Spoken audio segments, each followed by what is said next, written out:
Bueno, la verdad es que creo que has hecho un resumen bastante bueno.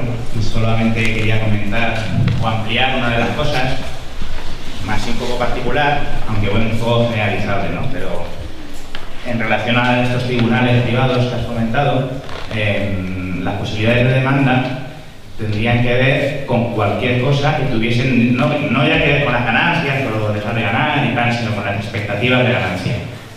Eso significa que cualquier actitud o cualquier práctica política tendría que tener cuidado de ver cómo podría afectar a las demandas. Quiero decir que cualquier legislación o política pública estaría sometida un poco al tratado. Pongo un ejemplo para que se vea un poquito mejor, aunque bueno, son cosas que ya están un poco en marcha, o sea, no es una cosa muy nueva, pero es verdad que esto pues, lo profundizaría y lo generalizaría, ¿no? Por ejemplo, si hay una política pública de fomento de la energía solar, pues hay unas subvenciones.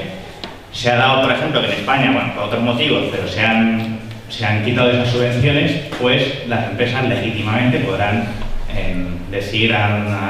podrán reclamar los daños y seguramente pues haya que indemnizarlos, ¿no? Esto en este caso, pero por ejemplo, si un Estado al revés quisiese fomentar la energía renovable, eso siempre perjudicaría pues, a otra gente que trabaja con otro tipo de energía, con otras entidades, otras multinacionales y demás. Quiero decir que la actividad política pues te quedaría completamente mermada y sin alcance real ninguno. Entonces me parece que es además bastante grave. Bueno, por este ejemplo y un poco por todo el marco este que has expuesto, pero vamos, lo quería poner como ejemplo, ¿no? Tiene razón. Yo diría que es un ejercicio permanente de restricción de la soberanía. Digamos que cualquier cuerpo legislativo sabe que en adelante, una vez que entre en vigor el TTIP, habrá muchas materias sobre las cuales no va a poder ocuparse, que ya se ocupa directamente el acuerdo, de tal manera que ese cuerpo legislativo, cuyas capacidades ya están muy limitadas, yo creo que lo has dicho bien, el TTIP en realidad no aporta ningún elemento genuinamente nuevo, lo que hace es darle una nueva vuelta de tuerca a estrategias que ya estaban allí. Sabemos desde mucho tiempo atrás que elegimos, bueno, no es mi caso, pero en fin, elegís a vuestros representantes en los parlamentos para después comprobar cómo muchas de las decisiones importantes quedan en manos de formidables corporaciones económico-financieras que son las que dictan las reglas del juego en lo realmente relevante. Bueno, pues esto creo que encuentra una ratificación jurídica legal de la mano de un acuerdo democráticamente aberrante como es el TTIP, a la luz de lo que has contado, ciertamente.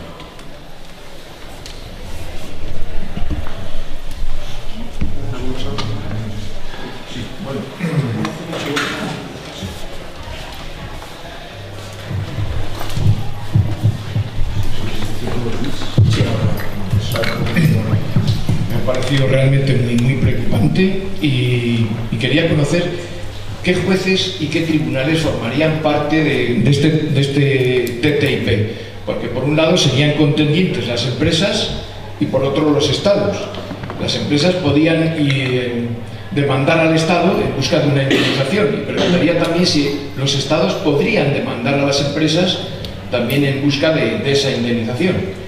Y me interesaba especialmente eso, ¿quién compondría este Tribunal Internacional? De la misma manera que hay un Tribunal Penal Internacional que no es muy eficaz y es muy parcial, pero tiene una serie de componentes. Eso sería, pese al secretismo con el que se ha llevado, pues sería interesante saberlo. ¿Quién compondría esto? Nada más, muchas gracias. Vamos a ver.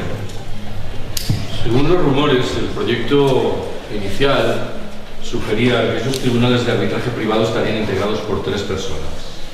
Una designada por la empresa litigante, una segunda por el Estado objeto del litigio y una tercera de mutuo acuerdo entre esas instancias. Parece, sin embargo, que esta es una de las materias de conflicto en la negociación entre Estados Unidos y la Unión Europea. Y según la propaganda que emite la Unión Europea, esta última estaría intentando establecer mecanismos más rigurosos.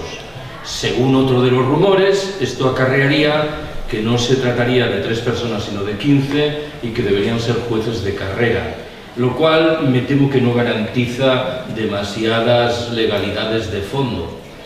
Antes ya he señalado que el procedimiento de demanda es unilateral. Solo las empresas pueden presentar demandas ante los estados y no al revés, lo cual no deja de ser muy llamativo en la medida en que creo que ilustra cuál es el arquitrabe sobre el que se levanta el TTIP. Esto de los 15 jueces, permíteme que agregue este comentario, lo supe porque hace un par de meses fui a hablar sobre el TTIP a la Universidad en Ciudad Real. Y en el debate posterior intervino una persona que con toda evidencia se había preparado puntillosamente sus palabras para sugerir que yo estaba engañando a la gente en la medida en que quedaba en la discusión del TTIP una parte importante que eran los cambios que podía introducir el Parlamento de la Unión Europea. Y mencionaba entre ellos mencionaba la posibilidad de que se incorporase al acuerdo una carta de derechos sociales, algo que desde mi punto de vista no modificaba en nada la osamenta principal del TTIP. Bueno, yo pensé, por el tono de la intervención y por el lenguaje utilizado, que era un neoliberal de la órbita del PP, para toparme con la curiosa realidad de que era el cabeza de lista para el Senado del Partido Socialista en las últimas elecciones. Algo que me produjo perplejidad, siquiera solo sea por el lenguaje. Emplazo el argumento con claridad. ¿Cuál no será este momento en sus perfiles principales, de tal manera que uno tiene grandes problemas para diferenciar a un representante del Partido Socialista de otro del Partido Popular? Porque creo que en este caso ni siquiera había atisbos lingüísticos que invitasen a concluir que había algún proceso mental eventualmente diferente. Bueno, este buen señor parecía muy satisfecho con lo de los 15 jueces porque al parecer interpretaba que no había mayor problema en crear tribunales de arbitraje privado. Gracias. Bueno, tengo el micro, voy a hacer una pequeña pregunta. Habías formulado la dificultad de mirar hacia el futuro en el tema de la escalada de las tensiones debido al TTIP. Es verdad que principalmente lo que se habla actualmente es las tensiones que va a producir internamente, las bajadas de todas las medidas, de todas las regulaciones. Pero a nivel externo, ¿no? A nivel externo, cuando ahora Barack Obama se va a despedir por el mundo, va a ir país por país diciendo que es el que ha llevado prácticamente la paz en algunos territorios, nos encontramos que va a dejar un TTIP que va a empezar a crear unas tensiones muy grandes. Y pongo un ejemplo. China, Xi Jinping ya ha empezado a hablar de la gran ruta de la seda. Ya ha empezado que quiere llegar con todos los productos, va a intentar llegar a Europa haciendo de nuevo, después de unos milenios, a intentar rehacer eso. ¿Cómo puede haber después, cómo se puede intentar Rusia también contraatacar este tema y la alianza que se puede crear ahí con China, y a partir de un acuerdo comercial vinculado a la OTAN y alrededor de la OTAN, cómo se puede hacer sin querer prácticamente, o quizá queriendo, una escalada de tensiones que nos encontremos en 5 o 10 años que no nos esperábamos y que parece que no estamos a veces analizando tanto como deberíamos, porque es verdad que las cuestiones internas van a ir bajando, pero como se llama en el libro, tampoco es tanta la diferencia de lo que viene pasando, sino simplemente una vuelta de tuerca. Pero a nivel externo, esto ya es una amenaza para ellos. Bueno, lo primero que debo hacer es ratificar el diagnóstico general. El TTIP arrastra dos grandes dimensiones. La primera es la interna. Y esa dimensión interna tiene por detrás, a su vez, otras dos dimensiones. Los portavoces de la Comisión Europea nos dicen que están haciendo lo imposible para proteger el sector del automóvil y de los cosméticos. A otros nos interesa la otra dimensión, que es los derechos sociales, los laborales y los medioambientales. A mí no me importa para nada el sector de los cosméticos de la Unión Europea, de tal manera que los esfuerzos que hagan para protegerlo me entran por un oído y me salen por el otro. Pero hay una segunda dimensión, que es esta que invocas ahora. No sé si es más importante o menos que la primera, pero no es nada despreciable. Es la dimensión externa. Las potencias occidentales están en una posición comercial frágil. La principal estructura que crearon hace 20 años, la Organización Mundial del Comercio, no sirve ya a sus intereses. Ha quedado como una especie de vacío. Y lo que intentan es recuperar protagonismo comercial a través del TTIP. Antes he señalado, y me ratifico, que no estoy en condiciones de iluminar cuáles son las eventuales consecuencias de una entrada en vigor del TTIP que genere un escenario cada vez menos llevadero para China o para Rusia. pero me permito alimentar la idea de que en realidad las potencias occidentales son víctimas del propio escenario que ellas han creado. Han creado una economía internacional tan interdependiente que si perjudican la posición de China o de Rusia, indirectamente se perjudican a sí mismas, con lo cual el TTIP puede exhibir cierta dimensión de locura adicional a la ya característica del capitalismo contemporáneo. Cuando me refiero a esto, me permito rescatar un ejemplo que a mi entender es muy ilustrativo. Probablemente recordaréis que en 2006 y 2009 hubo dos crisis del gas en la relación de Rusia con la Unión Europea. Esas crisis tenían como intermediario a Ucrania. Lo que había entonces eran divergencias comerciales. Rusia y Ucrania no se ponían de acuerdo sobre el precio del gas natural que la primera vendía a la segunda. Tampoco había acuerdo en lo que respecta a cómo Ucrania debía saldar la deuda externa que había contraído con Rusia. Estas discrepancias comerciales se tradujeron en la interrupción de los suministros de gas ruso a Ucrania primero y a la Unión Europea después, durante unas horas, durante unos pocos días.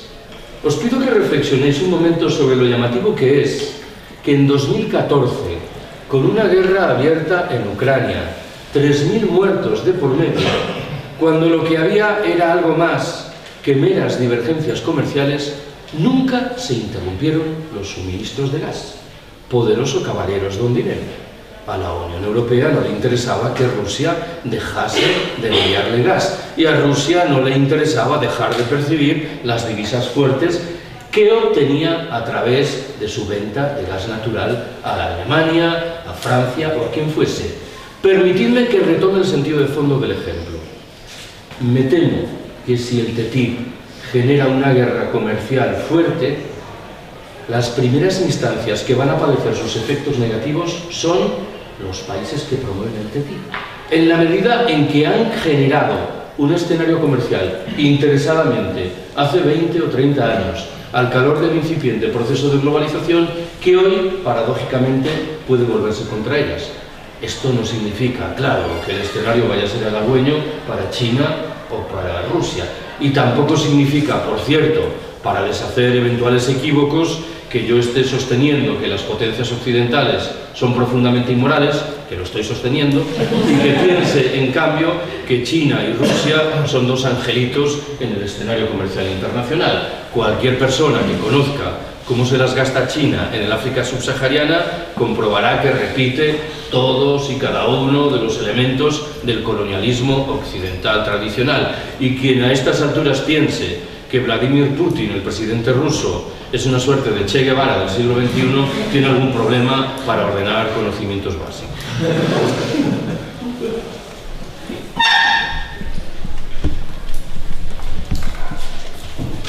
A ver, a mí me gustaría preguntarte cómo afectaría a los recursos, ahora que estamos hablando de recursos, ¿no?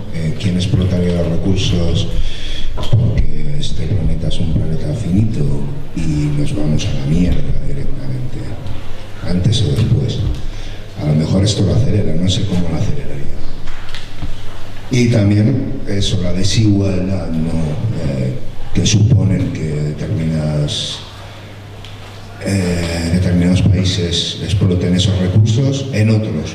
El caso de China, por ejemplo, en África subsahariana, el caso de España en Latinoamérica, el caso de Inglaterra en la India. Bueno, vamos a ver. Las consecuencias del TTIP, fundamentalmente creo que me estás preguntando por el terreno energético, aunque no solo. No solo.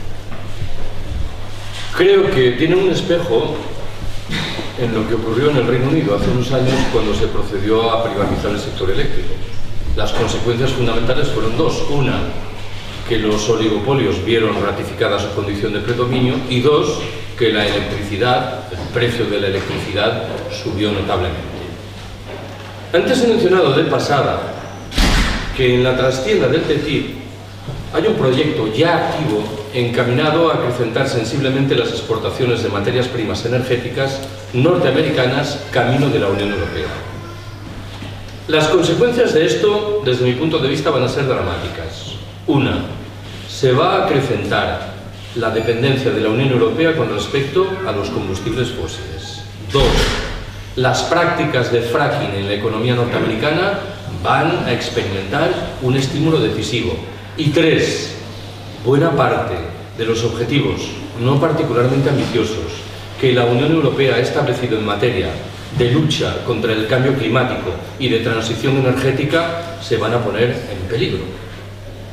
Esas mismas personas que se entregan a la propaganda que sugiere que el TTIP va a permitir un notable crecimiento económico reconocen que una de las consecuencias posibles, si tal cosa sucede, es la emisión a la atmósfera de 11 millones de toneladas adicionales de CO2 que van a dar al traste con todos los compromisos contraídos por la Unión Europea en materia de lucha contra el cambio climático.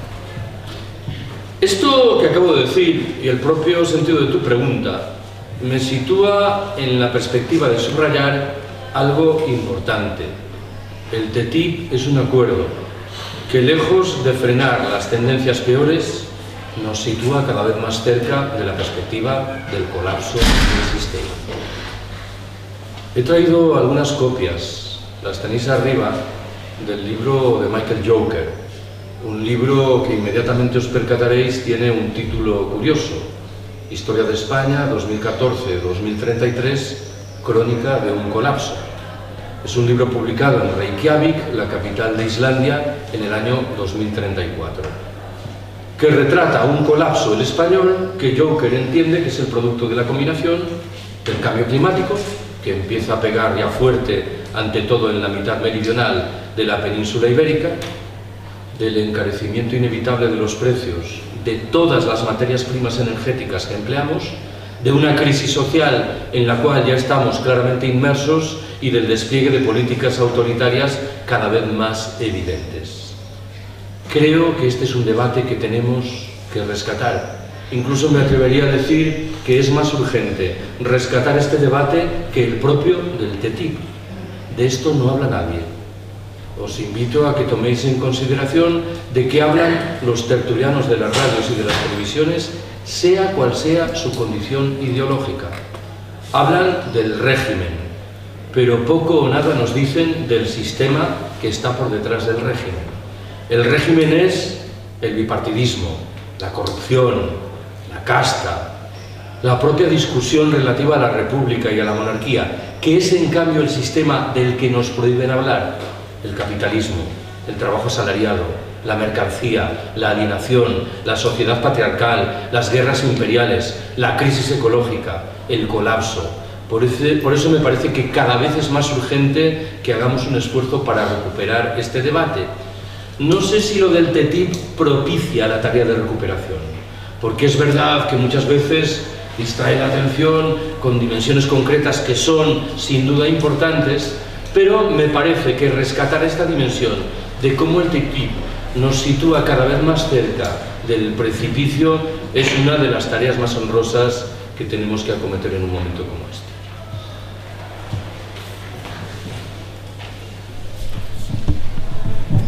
¿Qué herramientas tenemos los ciudadanos contra el TTIP?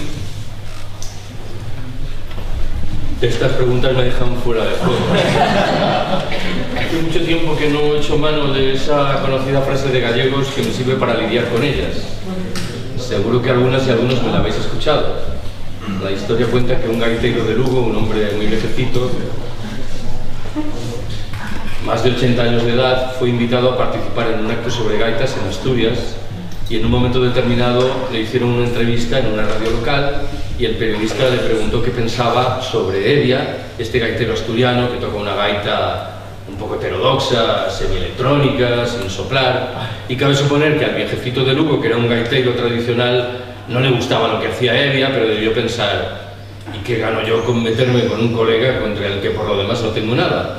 Y dio con una frase cuyo empleo recomiendo encarecidamente ante una frase como la tuya.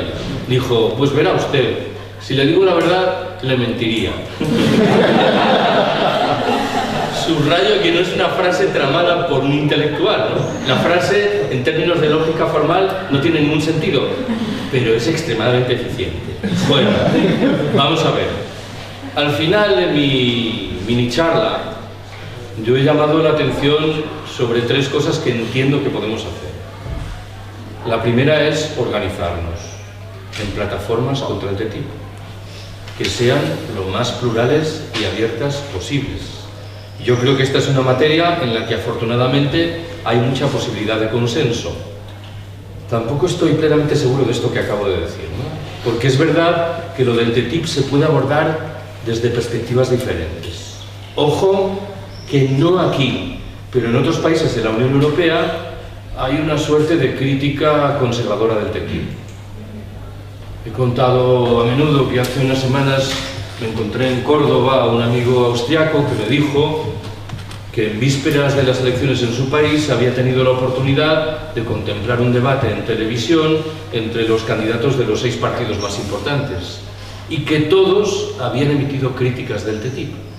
Críticas que, intuyo yo, no obedecían a la trama mental que yo tengo en la cabeza y que sospecho que tenéis aquí la mayoría, que es qué ocurre en el terreno laboral, en el social y en el medioambiental. Críticas que apuntaban antes bien a la idea de que había que preservar el modo de vida europeo, las denominaciones de origen para entendernos, frente a la ignominia arrasadora del atropello norteamericano.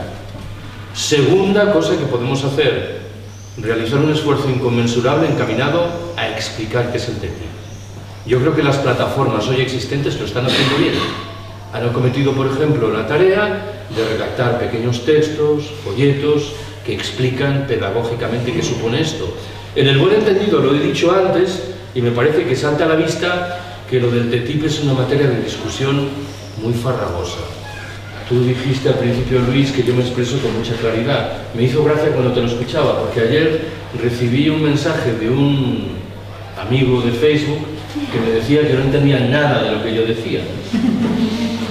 Y yo le dije, bueno, pues probablemente es así. Aunque claro, si tú no sabes lo que es un arancel, tienes alguna dificultad para entender qué es el TTIP, porque es un tribunal de arbitraje, ¿no? Pero esto no sé que haya ningún procedimiento que permita resolverlo. Y el tercer procedimiento, que a mi entender es el más importante, porque hoy por hoy nos falta, es la desobediencia civil. Claro, diré, nos falta porque el TTIP no es un acuerdo actuante, todavía no está ultimado, ¿no? De tal manera que no tiene sentido que acometamos un ejercicio de acción directa contestataria o de desobediencia civil ante algo que no existe, pero creo que debemos prepararnos para ello. Lo digo de otra manera. Sabéis que hay una red bastante amplia de ayuntamientos que han ido aprobando mociones contra el TTIP o que han ido estableciendo zonas libres del TTIP. Está bien, pero me parece que el paso decisivo es el otro, el que mencioné. Esto es, enfrentarse, iba a decir con todas las de la ley, pero es más bien lo contrario, sin ningún respeto por la ley, a las consecuencias dramáticas del TTIP en materia, por ejemplo, de un eventual proceso, fue el ejemplo que antes propuse, de remunicipalización de un servicio de aguas. Para oponerse a eso hace falta un movimiento masivo. Claro, no vale que un ayuntamiento por su cuenta decida hacerlo, porque caerán sobre él. Implica que los movimientos sociales toman cartas en el asunto desde una perspectiva de riesgo que me temo que infelizmente está un poco lejos de nuestras capacidades en un momento como el presente, que se caracteriza desde mi punto de vista, y creo que no descubro nada, por una dramática desmovilización en el terreno social y en el laboral.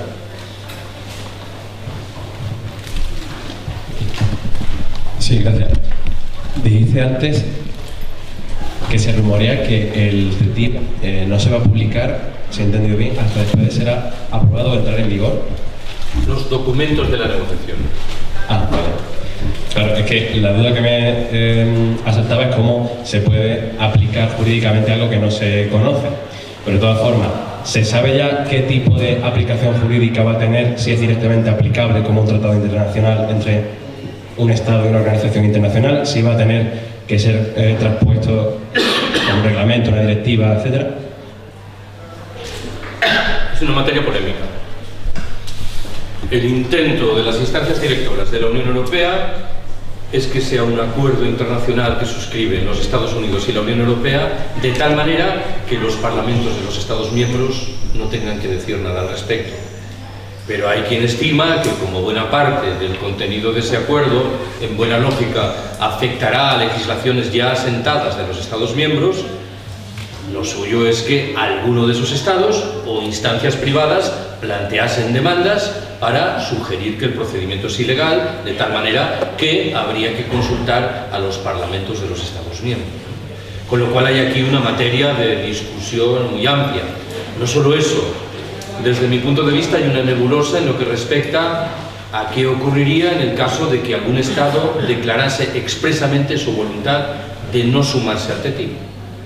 No veo evidente que esto vaya a ocurrir ahora, habida cuenta del panorama político, pero podría suceder. Bueno, no sé si el mecanismo sería de imposición de la Unión Europea, de tal manera que dirían, ustedes han aceptado una lógica global de la Unión Europea, de tal manera que si las instituciones de la Unión Europea han suscrito un acuerdo con los Estados Unidos, quedan obligados por ese acuerdo, o si habría también algún margen de maniobra. En sentido diferente, no olvidéis que hay estados que están fuera de la Unión Europea y de los Estados Unidos que sorprendentemente quieren sumarse al TTIP. Es el caso de Turquía en la perspectiva de la Unión Europea y de México en el horizonte geográfico de los Estados Unidos. Permíteme, de todas maneras, que vuelva al principio de tu pregunta. Probablemente algunas de las personas que estáis aquí visteis hace 3 o 4 semanas la entrevista que la inefable Ana Pastor realizó a García Barbero, el máximo negociador de la Unión Europea, la persona que encabeza el equipo de negociación. Le preguntó por esto de la opacidad, de la falta de transparencia en las negociaciones. Y García Barbero, que no es tonto y que probablemente ya se había preparado para la pregunta, adujo que la opacidad era el producto de una imposición norteamericana. Dijo: los Estados Unidos no desean que salgan a la luz los criterios que defienden las grandes empresas transnacionales. Y nosotros nos hemos visto obligados a aceptar esa imposición. Claro, la doble pregunta me parece servida. En primer lugar, la Unión Europea estaba ocultando que la opacidad le viene como anillo al dedo. Su perspectiva no es diferente de la de los Estados Unidos.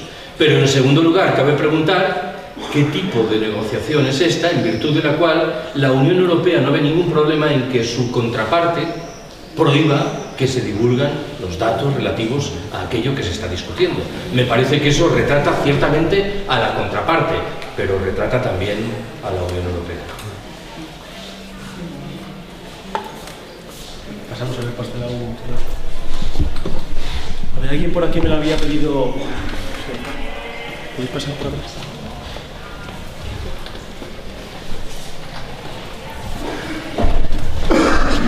Bueno, has contestado un poco a la pregunta que quiero hacer. Es más, si pudieras explicar un poco más el proceso de ratificación, aunque tú has dado por hecho de que se va a ratificar sí o sí. Yo he leído que piensan que si no se termina ratificando este año, ya será muy difícil aprobar el tratado. No sé qué opinas tú de cuándo realmente se va a ratificar. Y luego el proceso de ratificación, lo has explicado un poco, pero luego una vez que se ratifique el tratado, realmente, ¿qué pasa si el tratado va en contra de algunas de las leyes actuales de la Unión Europea? Directamente, que se han aprobado en el Parlamento Europeo, directamente esas leyes las van a derogar así porque sí, son leyes que se han aprobado por los parlamentarios. Y luego otro tema es la contestación tanto de la gente, porque aquí en España sí que es cierto que la gente hasta hace pocos meses no tenía ni idea del TTIP y ahora lo conoce, o sea, lo ha escuchado pero no tiene mucha idea, pero en otros países, pues por ejemplo en Alemania sí que he escuchado que sí que tienen más contestación, en los países del norte, en Francia por lo visto tienen problemas con su sector cultural, algunos países del norte con el tribunal de arbitraje, incluso en los Estados Unidos, que parece que esto es que nos vienen a invadir, pero allí realmente también la población, o sea, los ciudadanos de Estados Unidos también salen perjudicados y por lo visto ahí también tienen contestación. Entonces, allí exactamente como ellos lo ratifican directamente, llega el presidente de Estados Unidos, firma el tratado y ya no hay nada más, o allí también puede haber contestación al tratado. No sé si, como tú ya dices que ya está de hecho ratificado, no sé si realmente tenemos alguna esperanza de que se pueda cortar por algún lado antes de ratificarse. Bueno, vamos a ver. Todo lo relativo a la ratificación está sometido a dudas y rumores, porque no sabemos a ciencia cierta qué es lo que van a hacer, pero me temo que no es difícil intuirlo. Yo dije antes, el proyecto maestro implica que la ratificación en los hechos va a otorgar un papel protagonista al Consejo Europeo. En el Consejo Europeo toman asiento los presidentes de los Estados miembros, de tal manera que cada uno de esos presidentes se supone que representa al total de la población de su país. En estos momentos, si el señor Rajoy dice sí al TTIP, eso implica que 46 millones de españoles están ratificando el TTIP. En esta mecánica dije, el proyecto implica que será preciso, para que el acuerdo salga adelante, que lo respalde el 55% de los Estados miembros, calculo que son 16, y el 65% de la población. Con que Francia, Alemania y el Reino Unido lo apoyen, el acuerdo saldría adelante. Vamos a ver. Primera observación que quiero hacer sobre eventuales problemas.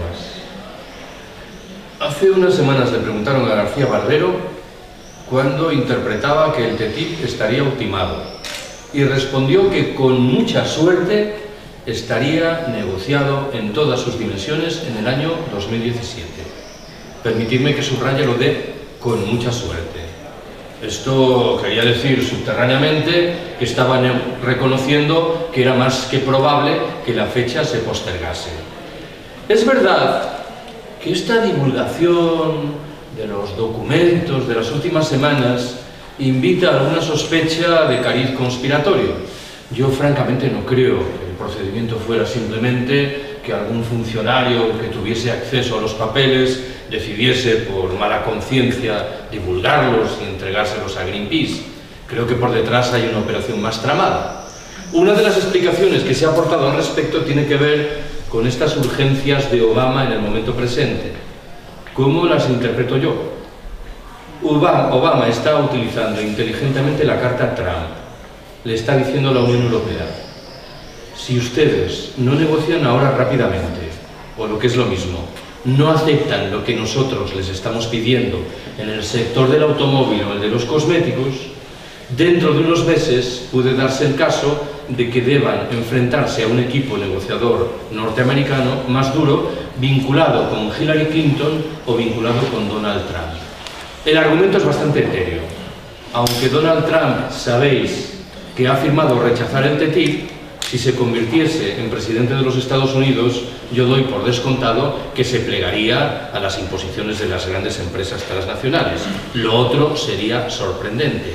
De tal suerte que interpreto que hay aquí un procedimiento de trampeo que invita a ultimar el TTIP antes para mejorar la posición norteamericana. Segundo de los datos. Has hecho bien en recordar que hay países de la Unión Europea en los cuales el debate sobre el TTIP lleva a la delantera con respecto al nuestro. Pero ojo con algún tipo de oposición, ya me he referido antes, que se revela en esos países. Pongo un ejemplo. En el año 2014, el presidente francés, François Hollande, en un viaje a Estados Unidos realizó un encendido elogio del TTIP y agregó que debía ultimarse la negociación del tratado cuanto antes. Intuyo que no es que Hollande haya cambiado de opinión. Lo que ocurre, bien lo sabéis, es que en la proximidad de las elecciones presidenciales francesas su posición electoral es muy débil y necesita granjearse el apoyo de buena parte de la izquierda local que es hostil al TTIP. Y eso ha permitido que rescatase el viejo debate sobre la singularidad cultural, el debate sobre las denominaciones de origen. Vuelvo a la carga con lo que dije antes. Es muy importante esta distinción. Uno puede cuestionar el TTIP desde la perspectiva de la situación laboral, social o medioambiental, o cuestionarla desde la perspectiva de los intereses empresariales que se manifiestan a través del sector del automóvil o del de los cosméticos. Son dos horizontes diferentes. Creo que Hollande está en lo segundo y no en lo primero. No digo que no tengamos que utilizar algunas ventajas que pueden derivarse de la existencia de esa oposición, pero me temo que estaremos autoengañándonos en lo que respecta al proceso de fondo. Tercero, haces bien también en preguntar sobre eventual oposición al TTIP en los Estados Unidos. En los estamentos institucionales creo que es muy liviana, pero sucede algo parecido a lo que podría ocurrir en la Unión Europea.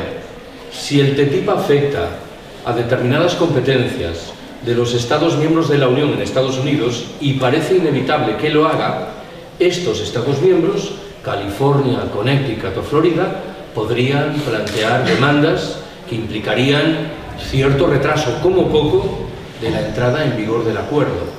No podemos descartar esta perspectiva. En lo que respecta a los movimientos sociales en los Estados Unidos, yo creo que están casi tan muertos como los nuestros, o incluso que su posición es peor. ¿Por qué? Porque en algunos casos he creído apreciar que se agarran a un clavo ardiendo, y es la perspectiva extremadamente ingenua de que el TTIP implicase la aplicación en Estados Unidos de determinadas legislaciones de la Unión Europea que son menos condescendientes con las empresas transnacionales que las que imperan en los Estados Unidos.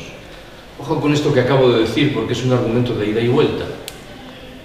Ayer, viendo el informativo de televisión al mediodía, me encontré a Pedro Sánchez afirmando que cuando se entrevistase con Barack Obama, que viene dentro de unas semanas, más o menos venía a decir, no utilizaba estas palabras, que le iba a cantar las 40, ¿no? Y que le iba a decir que TTIP sí, pero sobre la base de los derechos sociales, laborales y medioambientales europeos, y no de los norteamericanos. Y yo no sé dónde vive Pedro Sánchez. Claro. La reforma laboral del PP y la reforma laboral francesa son de la Unión Europea. Las vacas locas, los engaños de la Volkswagen son de la Unión Europea. Esta especie de imagen mítica de la Unión Europea que dibuja un paraíso que habría que defender frente a la ignominia norteamericana, me parece que es un cuento de hadas. El TTIP no enfrenta a los Estados Unidos y a la Unión Europea. Lo que hace es enfrentar a las grandes transnacionales norteamericanas y europeas frente a los ciudadanos comunes, que es algo bien diferente. Una pregunta antes de pasar. Allí en Estados Unidos Bernie Sanders se había declarado completamente en contra del TTIP, y Noam Chomsky había declarado además que sería muy favorable a que Bernie Sanders entrara a formar gobierno. En virtud de la misma tradición que puede llegar a compartir Noam Chomsky, ¿tú qué opinión te merece ese apoyo a esa persona en ese momento? Noam Chomsky está un poco gaga, pero ya desde hace años. Yo creo que ha asumido ya un discurso tan buenista que cualquiera que saca un poco la cabeza y no dice exactamente lo mismo que lo que enuncian los poderes fuertes, entra en un estado de éxtasis de tal manera que le invita a apoyar a Sanders acríticamente. A ver, creo que en este caso tenemos infelizmente un ejemplo demasiado cercano, que es Barack Obama, claro, ¿no?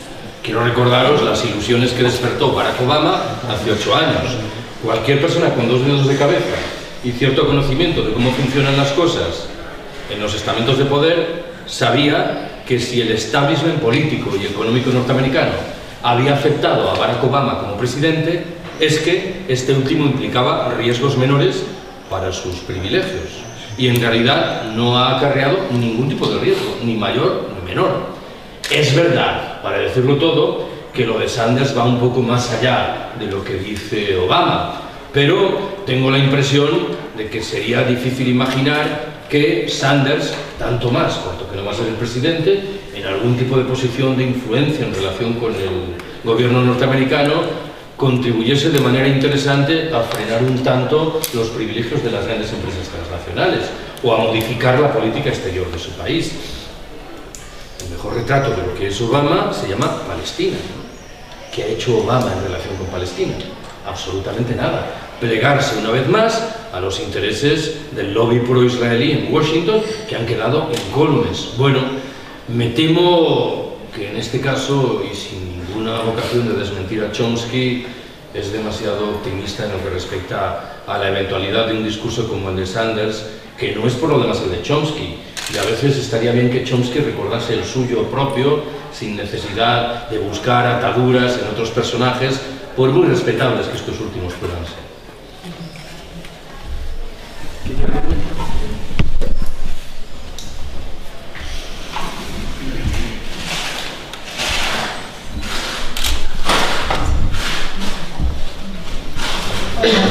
Yo te quería pedir si pudieras profundizar en ese análisis de género que has hecho de cómo nos va a afectar a las mujeres el TTIP, porque no lo podemos imaginar en el terreno laboral, pero si podías profundizar un poquito más en esa idea. Bueno, creo que es fácil concluir que las mujeres son perdedores principales de un acuerdo como este. ¿Por qué? Bueno, porque el TTIP, en buena lógica, lo que anuncia es una nueva reducción del gasto público. Por un mecanismo inercial evidente. Si desaparecen los aranceles, los ingresos públicos se reducen y esto va a repercutir una vez más en un deterioro de la sanidad y de la educación, de los servicios sociales públicos que van a padecer, como siempre, en lugar principal las mujeres. No solo eso, el escenario de precariedad que prepara el TTIP va a perjudicar fundamentalmente a las mujeres. Ojo con esto, lo dije antes de pasada, pero me interesa rescatarlo ahora. Yo interpreto que el TTIP inexorablemente acarreará una nueva y durísima reforma laboral. Yo ya no sé si nuestro Partido Socialista está a favor o en contra de la reforma laboral del PP, porque las declaraciones son tan confusas que no es fácil llegar a ninguna conclusión firme. Pero si está en contra de esa reforma laboral, tendrá que explicar por qué está a favor del TTIP. El TTIP se va a traducir en salarios cada vez más bajos, jornadas laborales cada vez más prolongadas, derechos sociales que retroceden, precariedad por todas partes, facilidades de transferencia de trabajadores de unos lugares geográficos a otros. En el caso del TTIP, existe un riesgo adicional vinculado con la tesis maestra que manejé al principio. Si el TTIP acarrea una homologación a la baja de las legislaciones de los Estados Unidos y de la Unión Europea, tenemos que prestar atención a lo que significa la legislación en vigor, o por decirlo mejor, la ausencia de legislación en vigor en los Estados Unidos en relación con las mujeres. ¿En qué estoy pensando? Pues los Estados Unidos no se han adherido a la Convención sobre Eliminación de las Formas de Discriminación de las Mujeres, ni a acuerdos como los que afectan a los trabajadores con responsabilidades familiares, a los trabajadores domésticos o a la protección de la maternidad. Hay quien ha agregado, creo yo, con buen criterio, que tenemos que prestar atención, en fin, al dramático sesgo androcéntrico que marca la condición de los negociadores del TTIP, y ha utilizado al respecto un argumento moderadamente humorístico que se sirve de las siglas de un bien conocido banco español a las que habría que agregar una H, BBVAH, blancos, burgueses, varones, adultos y heterosexuales. Aquí ya la vamos pegando. Adelante. Hace unos meses en mi universidad se celebró un debate sobre también el TTIP y iban dos ponentes, uno era un representante del área económica del Partido Socialista que lo defendía y el otro era Tom Cujas, que es un activista contra el TTIP, y lo cierto es que el debate en ciertos momentos se puso bastante bronco, pero sabía en lo que ambos estaban de acuerdo es que veían complicado que se acabara aprobando el acuerdo, y sin embargo usted nos ha dado una visión un tanto más pesimista de esto. ¿Podría aclarar un poco? A ver, yo no descarto que el TTIP naufrague. Pongo sobre aviso, sin embargo, ante el hecho de que tienen un plan B. El plan B se llama CETA, el acuerdo que la Unión Europea y Canadá negocian, se llama TISA, un acuerdo sobre los servicios, de tal manera que nuestras instituciones son auténticos maestros en materia de hacer aparentemente que abandonan algo para después recuperarlo en otra forma distinta, de tal suerte que la algarada pública que había provocado lo primero no se suscite. ¿Por qué soy pesimista? Y admito que mi pesimismo puede ser un poco irracional, incorporar cierta dimensión emocional, porque recuerdo perfectamente lo de 2005 y 2006. lo del Tratado Constitucional de la Unión Europea. Claro, aquello fue un retrato cabal de la nula condición democrática de la Unión Europea. Se establece un mecanismo en virtud del cual, para que el Tratado Constitucional sea aprobado, sea precisa la unanimidad de los Estados miembros de la Unión. Y algunos Estados miembros deciden organizar referendos. Recordaréis que en primera instancia, dos países significados, socios de las primeras jornadas de la Unión Europea, Francia y Holanda, someten a referendo el Tratado Constitucional y el no gana. En ese momento se hace valer una circunstancia muy curiosa y yo creo que muy poco analizada. Las instancias directoras de la Unión Europea incitan a repetir esos referendos. Yo lo pregunté muchas veces entonces. ¿Por qué se repiten los referendos en los cuales ha ganado el no? Y no los referendos en los que ha ganado el sí. ¿Cuál es el tipo de lógica democrática que obliga a premiar determinada conducta y a castigar otra? Y esa pregunta yo la formulaba pensando en el escenario español que probablemente recordaréis mejor. El Partido Socialista en el gobierno en aquel momento decide convocar el referendo en el mes de febrero de 2005, antes de todos los demás referendos. Medida muy astuta, para evitar que el debate francés, que fue un debate serio, no nos alcanzase a nosotros. Un estudio realizado en aquel momento concluyó que el 92% de los ciudadanos españoles confesaban ignorarlo todo sobre el Tratado Constitucional. Era mal que bien el mismo porcentaje de ciudadanos españoles que acudieron a las urnas a respaldar el Tratado Constitucional. Bueno, vino después una segunda tanda de problemas, cuando la Unión Europea decidió en apariencia reconsiderar el Tratado Constitucional y reconvertirlo en algo distinto, el Tratado de Lisboa. Era lo mismo, con alguna diferencia retórica inicial. Pero tuvimos aún la oportunidad de comprobar cómo se las gastaban. Un país, Irlanda, por imperativo de su Constitución, tenía que someter a referendo el Tratado de Lisboa. Ojo, todos los demás, al parecer, ya habían decidido que no procedía a discutir esto. Se celebró el referendo en Irlanda y el no ganó. Bueno, acabaron por colarnos el Tratado de Lisboa. Invoco este ejemplo porque explica un tanto por qué soy bastante escéptico en lo que respecta a las posibilidades de frenar el TTIP en el proceso de ratificación. Creo que han preparado las cosas para evitar que esto ocurra. Otra cosa distinta es que lleguen a la conclusión, en virtud de imperativos diferentes, de que conviene frenar el TTIP sin llevarlo al propio procedimiento de ratificación. No lo descarto.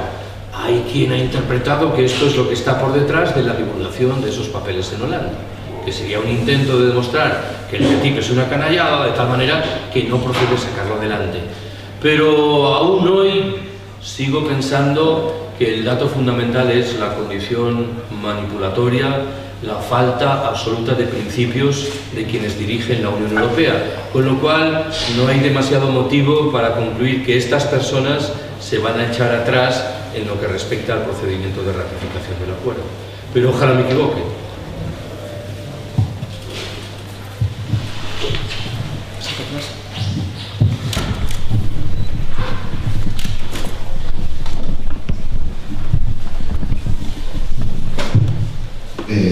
Profesor,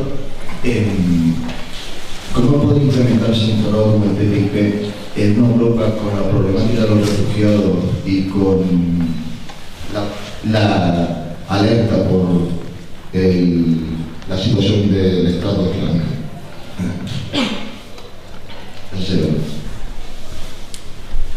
Bueno, en primera instancia no hay mucha relación entre un proceso y el otro. ¿Qué quiero decir? Aunque yo he llamado la atención sobre la conveniencia de no entender estrictamente el TTIP como un acuerdo comercial, ciertamente la mecánica fundamental es una mecánica comercial. De tal forma que a estas cuestiones que remiten a grandes políticas estratégicas, a las relaciones externas de la Unión Europea o de los Estados Unidos, quedan al margen. También he llamado la atención, ciertamente, sobre el hecho de que el TTIP sería un esfuerzo encaminado a acompañar en el terreno comercial, de la mano de políticas agresivas, las políticas tradicionalmente ya agresivas que la Unión Europea y los Estados Unidos despliegan en otras zonas del planeta. Pero, en cualquier caso, al menos en una primera lectura, no veo una relación expresa entre la mecánica formal jurídica del TTIP y lo que pueda suponer en relación con los refugiados o con el Estado Islámico. ¿Algo más? Bueno, yo quiero preguntar otra cosa. Sí, pero de todos modos, como también hay, como hablaba antes de Francia y de Gran Bretaña, suele haber también un fuerte eje nacionalista en ambos países. Partidos tan conservadores en el sentido que buscan más el proteccionismo, más allá de un tratado que tampoco en principio me parece de libre mercado, porque como proponen unas barreras entre los países orientales y no sé cómo se establecería ese foco de libre comercio, sobre todo con países con esa principal estructura estatal. Bueno, es una discusión que abordo en un capítulo del libro. Vamos a ver. Tiene que ver, desde mi punto de vista, con una consideración de qué ha ocurrido con la globalización capitalista. Por utilizar el argumento de manera lo más pedagógica posible. Hay tres interpretaciones posibles. La primera dice: la globalización capitalista ha acabado ya. Es un proceso que terminó y que naufragó. Lo que estamos asistiendo es al renacimiento de la lógica de los Estados-nación, que implica el despliegue de perspectivas no globalizadoras. Segunda de las lecturas: la globalización capitalista estaría en una especie de etapa de stand-by, aguardando a que rematasen los efectos negativos de la crisis para reaparecer exultante y recuperar todo su peso. Ojo con esto, no sé si coincidiréis conmigo. La palabra globalización ha sido retirada en cierto sentido del discurso político, del discurso de los medios de comunicación. Creo yo que para evitar que se viese dañada por los estigmas negativos derivados de la crisis. Tercera perspectiva, una combinación de las dos anteriores, que es en donde creo que entra el TTIP. Estamos asistiendo, sí, a una reaparición de la lógica de los Estados-nación, pero al servicio de un proyecto de globalización regional, que implica la reconstrucción de una lógica globalizadora dentro del espacio de los Estados Unidos y de la Unión Europea, con la perspectiva de imponer imperialmente las reglas del juego correspondientes a terceras partes que hoy están fuera de la mano de las perspectivas coloniales más tradicionales. Planteas, de todas maneras, una discusión interesante, que obliga a ser muy fino en la disección de los hechos. Es verdad que en países como el Reino Unido o como Francia hay discursos nacionalistas de Estado muy fuertes, pero yo creo que esos discursos se han ido acompasando al servicio de la lógica de las empresas transnacionales propias, de tal manera que han llegado a una inteligente combinación que permite que los intereses de esas empresas no se vean afectadas por esos discursos nacionalistas.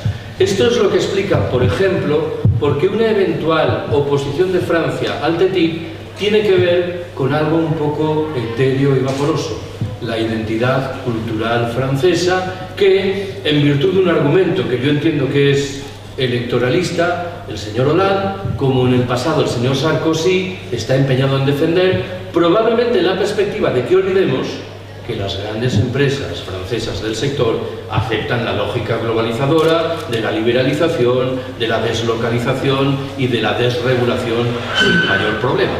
Lo digo de otra manera, lo que estaría en la trastienda es la vieja discusión de qué ocurre con la institución Estado al calor de la globalización. Creo que la manera más razonable de responder a esta pregunta consiste en decir: la institución Estado se ve sometida a dos flujos diferentes. Mientras sus atribuciones en el ámbito económico y social retroceden, sus capacidades en el terreno militar represivo, en cambio, se acrecientan. Y esos nacionalismos de Estado encuentran suficiente confort en esta recuperación de la capacidad militar represiva que permite a Francia, por ejemplo, sacar pecho bombardeando las instalaciones del ISIS en Francia, al servicio de un proyecto que en el fondo no es sino el de la globalización capitalista que rompe fronteras en provecho de los grandes capitales en todas partes. Bueno, me dice Yolanda que tenemos prácticamente que cerrar. Una palabra que tengo aquí, ¿alguna palabra última? Vale, yo tenía, ya está, cierro, porque tenía además dos cuestiones. Bueno, la primera, en el siglo XIX el mundo obrero utilizó el periódico para comunicar sus ideas. En el siglo XX también, con el progreso, se empezaron a utilizar algunas radios libres, y ahora mismo en el siglo XXI también se utiliza Internet. Sin embargo, se ha olvidado de un medio de comunicación que llega a grandes multitudes alrededor del mundo, como es la televisión. Y en este momento está afectando precisamente esa manipulación para todo el tema del TTIP. ¿Por qué? No sé, los movimientos sociales, el anarquismo, los libertarios, no han entrado también a ese medio de comunicación, si es por recursos, porque sobre todo por la capacidad de llegada, de transmisión de un mensaje, y porque los periódicos en el siglo XIX eran para educar y formar a esa población. ¿Por qué no se ha entrado en el mundo de la televisión, visto además la gran manipulación existente, y que están precisamente, los propietarios son las grandes empresas transnacionales? Y la segunda pregunta, un poco para acabar también con una cierta esperanza y una cierta visión de futuro en este sentido. Hace unos años escribías el artículo sobre una organización libertaria global. En estos momentos, en caso de que eso ya estuviera en marcha, en caso de que ya hubiera una organización multinivel libertaria que también llegara al ámbito global, ¿qué acciones se podrían tomar a nivel coordinado para intentar acabar con esto, pensando simplemente en la asistencia? ¿Qué estrategias que se podría llevar a cabo para marcar un horizonte de futuro?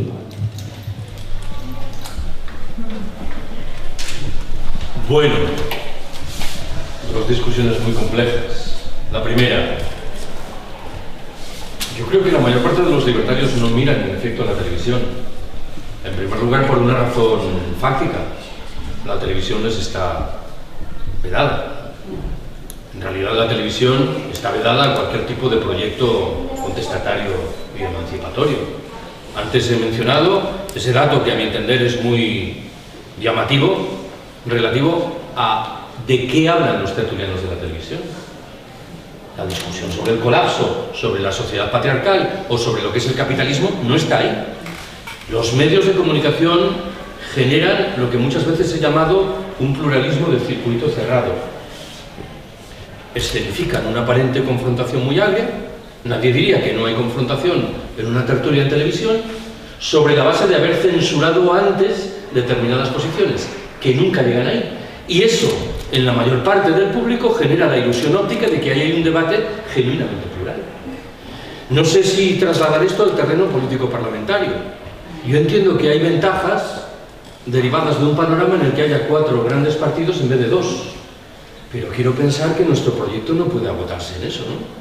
Muchos de los vicios que se vinculan con la existencia de 2 únicos grandes partidos se reproducen con 4 grandes partidos, de tal manera que me parece que la ganancia es reducida. Al margen de eso, la televisión en la que yo intuyo que estás pensando, Luis, es un mecanismo de comunicación centralizado, hipercentralizado. No estás hablando, me imagino, de las televisiones locales, en las cuales, en efecto, hay otro mecanismo de relación que guarda vínculos con el conocimiento directo de las personas. Y la perspectiva libertaria es, por definición, ontológicamente, una perspectiva de descentralización. Algo que me obliga a trasladar la intuición de que si construyésemos una sociedad libertaria no habría esas televisiones de ámbito estatal o internacional. Agrego, en fin, una mención obvia. Las televisiones que conocemos obedecen al control y a los intereses de poderosas corporaciones que están, por lógica, interesadas en defender perspectivas que no son las nuestras, con lo cual hay un cierre. No solo eso, cuando hablo de decrecimiento me refiero a otra dimensión de esto último, ¿no? Esos medios de comunicación no están interesados en difundir un proyecto del decrecimiento porque es antitético a la perspectiva que defienden. Con un agregado importante, esos medios de comunicación dependen en un grado u otro de la publicidad, que es algo diametralmente rechazado por la perspectiva libertaria, por la del decrecimiento y por otras muchas, afortunadamente. Con respecto a lo segundo, me resulta difícil responder a tu pregunta. ¿Por qué? Porque el proceso de gestación de esa organización libertaria y global es tan lento que empezar a imaginar cuáles serían sus atribuciones en un momento como el presente me resulta muy difícil. Probablemente sabes que en las últimas semanas ha habido 2 reuniones, una en Madrid, 3 para decirlo mejor, una en Madrid, otra en Évora en Portugal y una tercera en Lyon en Francia, de confluencia libertaria entendida en un sentido muy amplio. ¿En qué estoy pensando cuando hablo de una confluencia entendida en un sentido muy amplio? No es una confluencia de anarquistas, es una confluencia de gentes que creen y practican la autogestión, la democracia directa, el apoyo mutuo, la acción también directa. Y en este caso sospecho que la mayoría de quienes acuden paradójicamente no son anarquistas, lo cual obligaría a asumir una reflexión sobre el escenario en el que estamos. Lo que ocurre es que no sé si en virtud del hecho de que los anarquistas son o somos al mismo tiempo personas entregadas a lo colectivo pero muy individualistas, los procesos de avance son muy reducidos. Cuando uno descubre que en Madrid se gesta una organización que es Apoyo Mutuo, con la que yo he simpatizado y simpatizo, y que tiene como fundamento inicial atraer a las personas que son conscientes del sectarismo tradicional del mundo libertario para generar un espacio común y empezar a plantear un horizonte de discusión de materias diferentes, de construcción de espacios autónomos autogestionados, y al cabo de unos meses en esa organización se produce una escisión, se le cae el alma al suelo, ¿no? Porque pareciera como si estuviesen diciéndonos, esto es inviable. Yo no creo que lo sea. Pienso más bien que el escenario en el que estamos se caracteriza porque muchas personas que han depositado lo que cortésmente me voy a permitir calificar una ilusión excesiva en las opciones parlamentario-institucionales van a regresar, y sería saludable que existiese un escenario que permitiese el asentamiento de esos espacios autónomos, autogestionados, desmercantilizados y ojalá despatriarcalizados. Pero esta tarea evidentemente no es sencilla, entre otras razones por una principal. Llevamos el orden propio del capitalismo y de la sociedad patriarcal dentro de nuestra cabeza, y salir de eso es cualquier cosa menos fácil. Muchas gracias, Carlos, y bueno, por el instante...